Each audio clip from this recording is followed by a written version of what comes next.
It wasn't supposed to be a big deal. I thought I had left everything behind.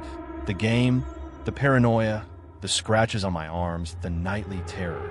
I moved apartments, changed my Wi-Fi, even got a new laptop. I told myself that distance would break whatever hold that thing had on me. But I was wrong. So staggeringly wrong that even now, weeks later, I can't look at my reflection without feeling watched. It started one night when I was studying for exams. I had a new laptop, sleek, brand new, nothing on it except textbooks, notes, and the usual collection of streaming apps. I opened Zoom to meet a study group with classmates. The call connected, and I greeted them with a tired, forced smile. Everything was normal until my webcam flickered. At first, I thought it was a glitch. New device, new software. Maybe the camera drivers were acting up. But then I saw it. A small pixelated figure standing behind me. It was tiny, only about half the size of a real person, but unmistakable.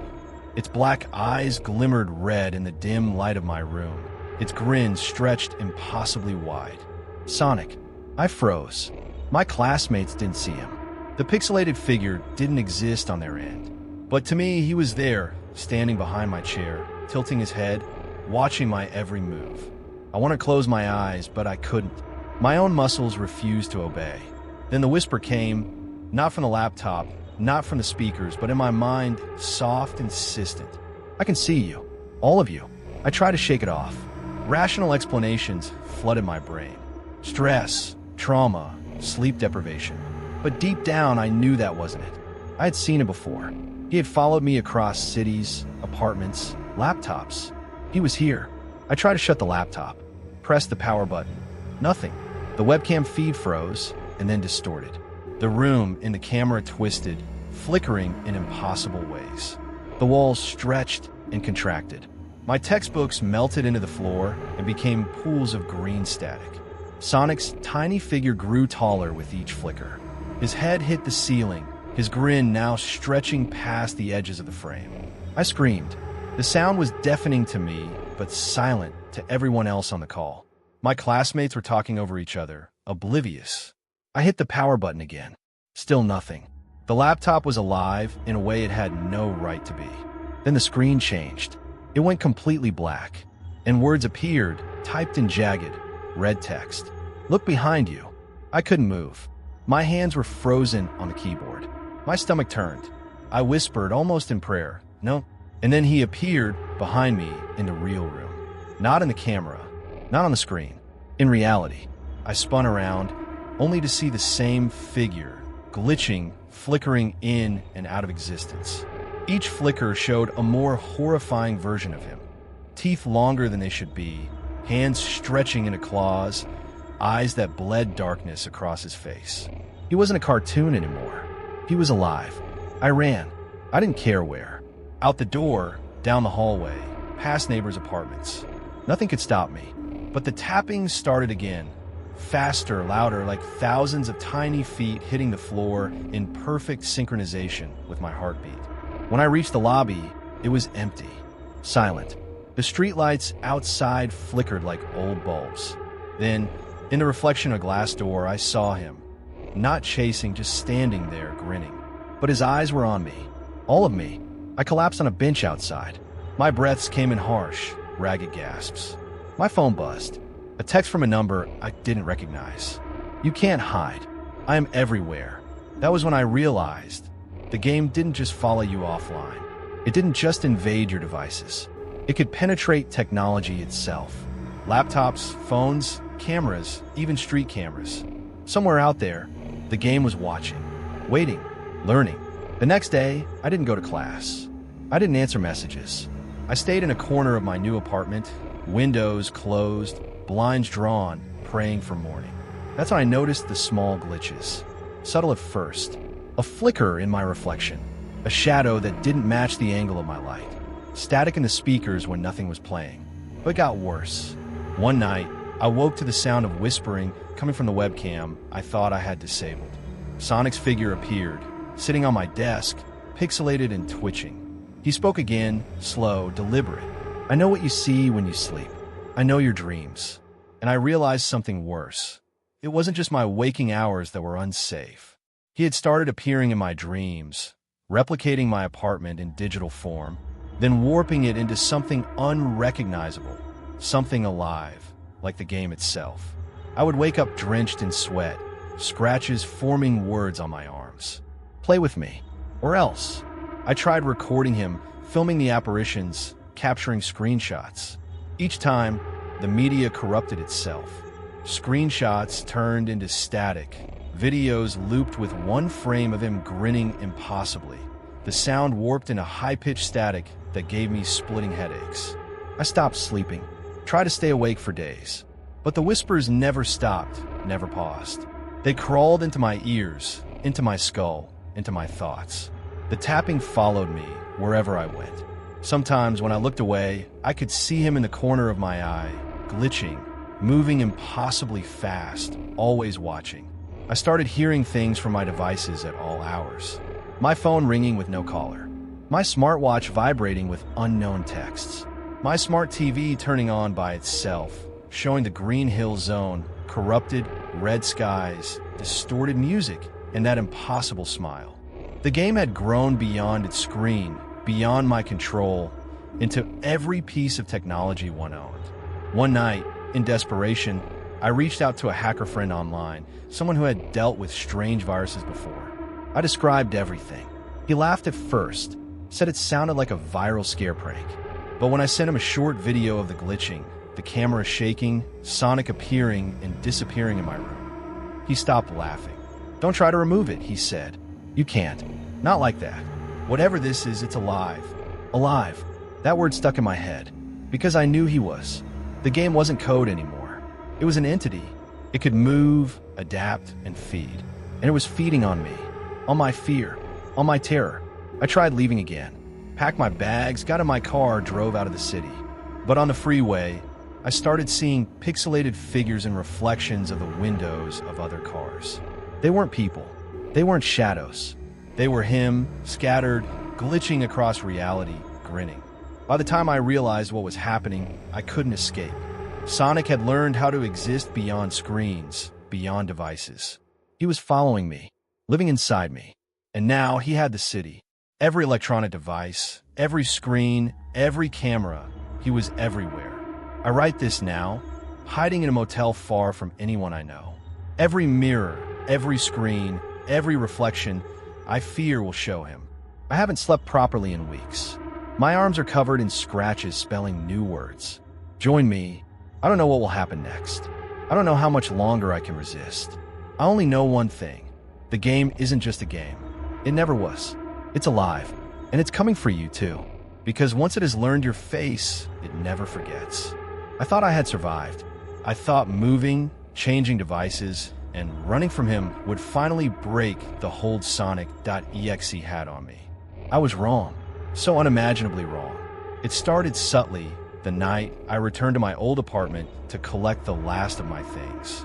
The lights flickered as I stepped through the door. The place was empty, dusty, quiet. But I felt it immediately.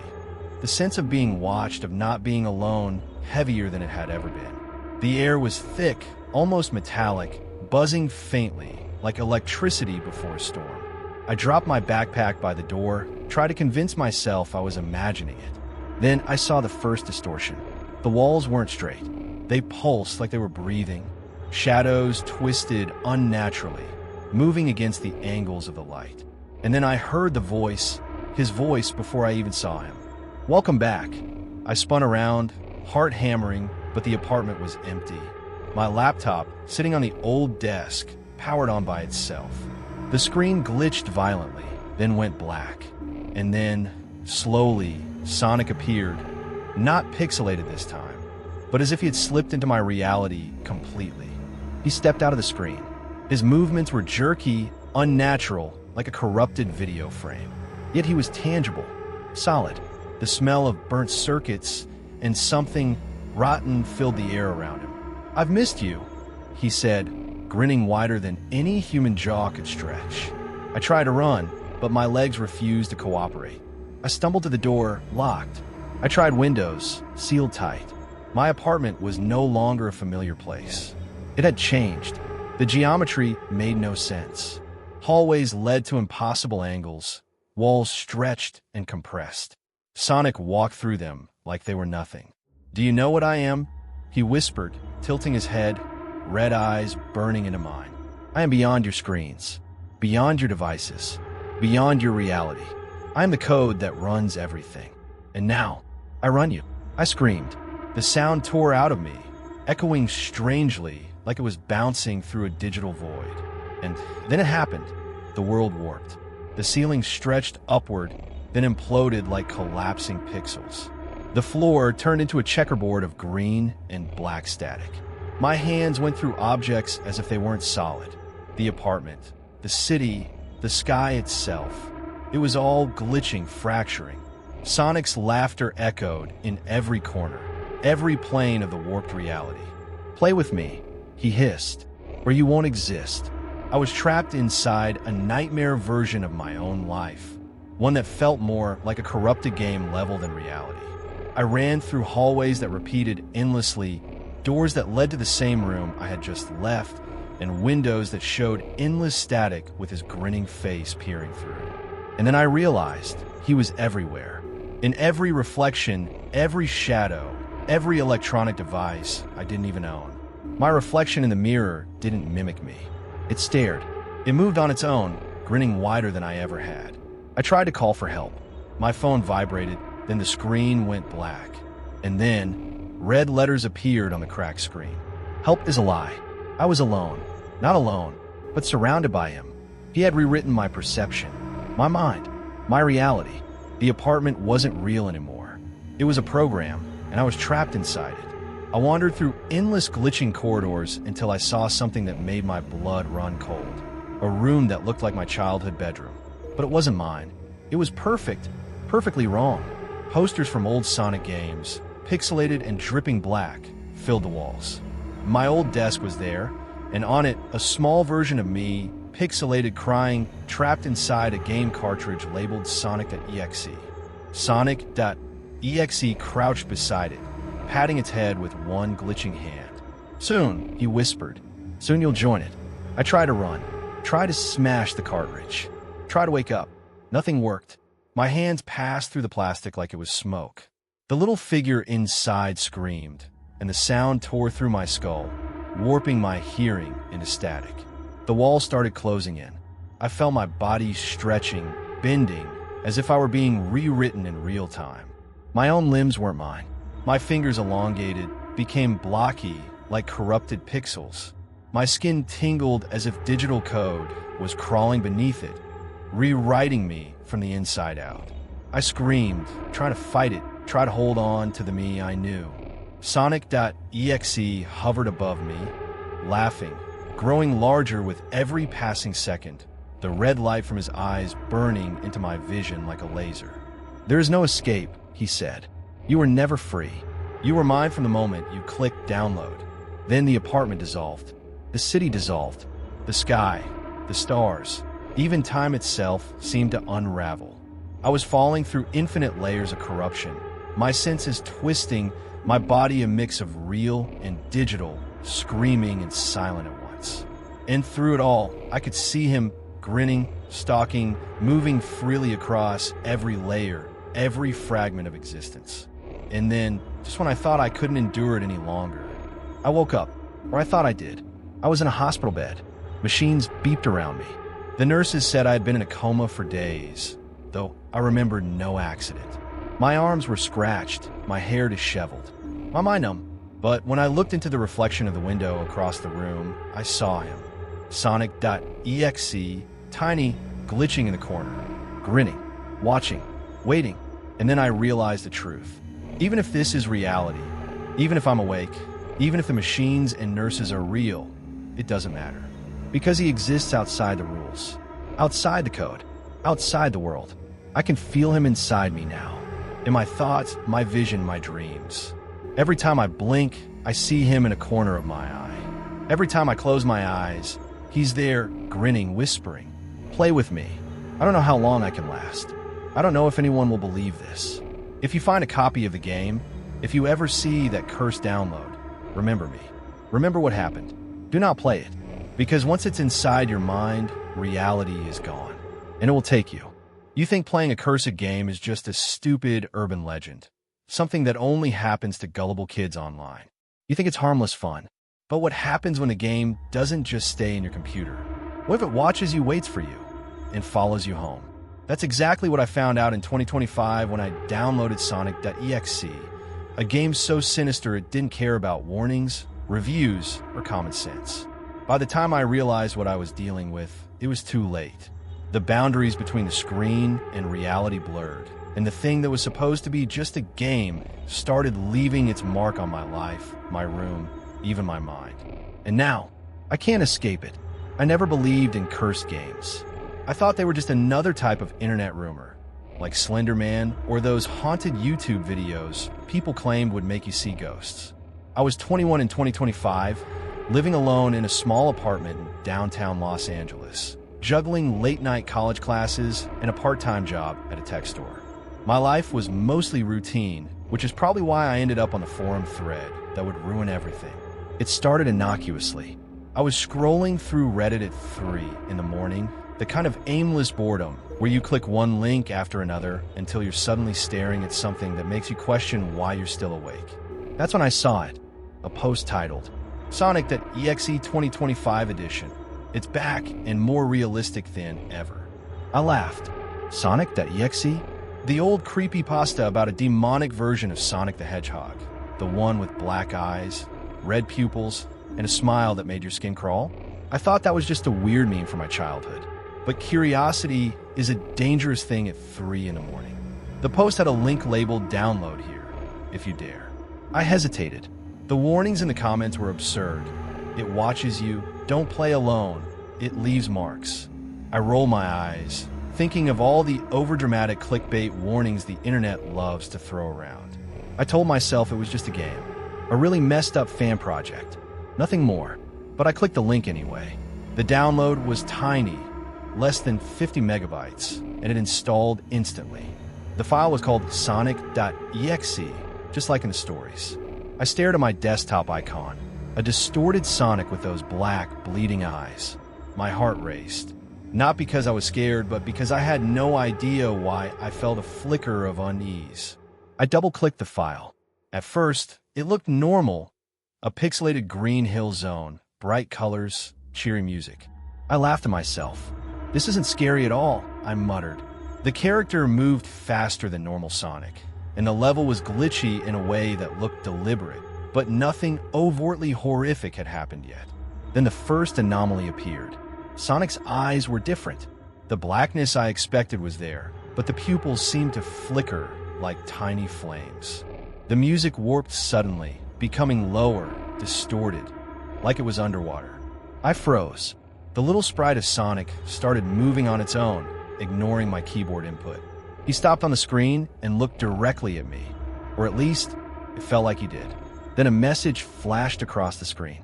I see you. My stomach dropped. I tried to close the game, but nothing happened. Task Manager wouldn't open. The mouse wouldn't move. My entire computer froze, except for that small, nightmarish screen. Sonic's mouth stretched into a grotesque smile, impossibly wide. Then, the game glitched, and my entire monitor went black. I sat frozen for what felt like hours, staring at the darkness, my heartbeat echoing in my ears. When my computer finally rebooted, I tried to convince myself it was a virus. Maybe some malware prank. Maybe nothing more. I went to bed, leaving my laptop closed. That's when I heard it. A faint sound. A high-pitched, rapid tapping, like someone running across my ceiling. My apartment was on the top floor. No one could be up there. I told myself it was a raccoon. Maybe the building was old and the floors creaked weirdly. But then I heard it again, slower this time, deliberate, like footsteps following me. I ignored it, pulling the blanket over my head, trying to convince myself it was my imagination. But then the whisper came. Don't leave me. It was faint, almost like it was coming from inside my head. I froze.